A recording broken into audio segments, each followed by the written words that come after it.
Pasukan Jetsnya mengklaim sukses melumpuhkan penembak jitu Ukraina di tengah hutan. Sebelumnya mereka terlibat kontak tembak jarak jauh.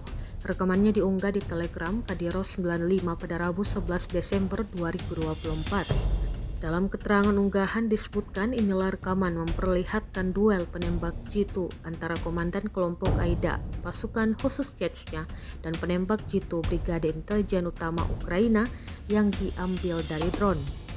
Jetsnya mengklaim di sepanjang rute sukses melenyapkan dua penembak jitu tentara Ukraina dengan tembakan akurat. Dua tentara tampak tersungkur dan rekamannya pun kini telah menuai berbagai komentar dari warganet.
Download Tribun X sekarang, menghadirkan lokal menjadi Indonesia.